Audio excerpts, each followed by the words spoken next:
Episode 7 recovery का अगला पड़ाव। इन नमस्कार, मैं हूं आरजे अदृश्य और आप सुन रहे हैं अस्पताल की दीवारों के पीछे। ये सिर्फ एक कहानी नहीं है, ये मेरी जिंदगी का वो सफ़र है जिसे मैं आज भी जी रहा हूं। अब तक पिछले एपिसोड में आपने सुना कैसे अस्पताल से घर आने के बाद मेरी फिजियोथेरेपी शुरू हुई। विनोद जी रोज आते थे। धीरे धीरे मेरे पैर में थोड़ी मूवमेंट आने लगी। फिर एक दिन मेरे हाथ में भी हल्की सी मूवमेंट हुई। मेरे लिए वो एक छोटी सी उम्मीद थी। लेकिन रिकवरी बहुत स्लो थी। दर्द भी होता था, फ्रस्ट्रेशन भी होती थी, लेकिन फिजियोथेरेपी चलती रही। और मेरी सबसे बड़ी उम्मीद आज भी यही थी कि एक दिन मैं पहले की तरह बिल्कुल नॉर्मल हो जाऊं।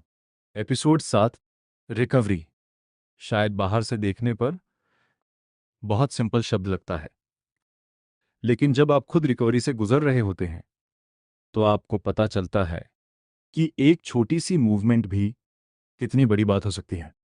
मेरे लिए भी हर छोटी मूवमेंट का अपना मतलब था।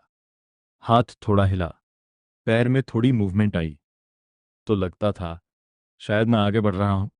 लेकिन हर दिन इंप्रूवमेंट नहीं होती थी। कई बार ऐसा लगता था कि रिकवरी वहीं रुक गई है। फिर भी एक चीज नहीं रुकी, मेरी फिजियोथेरेपी। मैं रोज एक्सरसाइजेस करता रहा। दर्द होता था, फ्रस्ट्रेशन होती थी, लेकिन कोशिश जारी रही, क्योंकि अब मुझे समझ आने लगा था कि रिकवरी शायद एक लंबी जर्नी है और इस जर्नी में हर छोटा कदम मायने रखता है।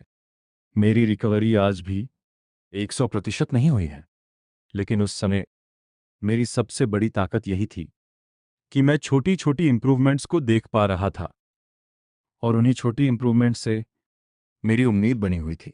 कभी कभी हम सोचते हैं कि रिकवरी का मतलब है एक दिन अचानक सब कुछ ठीक हो जाना, लेकिन मेरी कहानी में ऐसा कुछ नहीं हुआ। मेरी रिकवरी धीरे धीरे हुई। एक मूवमेंट, फिर दूसरी मूवमेंट, और फिर एक नई उम्मीद।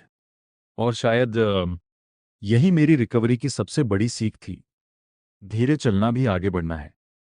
अगले एपिसोड में लेकिन मेरी रिकवरी की कहानी में अभी बहुत कुछ बाकी था। आगे कुछ ऐसे मोमेंट्स आने वाले थे जिन्होंने मुझे फिर से ये महसूस कराया कि छोटी सी प्रोग्रेस भी बहुत बड़ी उम्मीद बन सकती है। और शायद सबसे मुश्किल चीज सिर्फ शरीर को रिकवर करना नहीं थी, बल्कि उस पूरे सफर में उम्मीद को बनाए रखना भी था। अगले एपिसोड में हम उसी सफर को आगे बढ़ाएंगे। मैं हूं आरजे अदृश्य और आप सुन रहे थे अस्पताल की दीवारों के पीछे। मिलते हैं एपिसोड 8 में।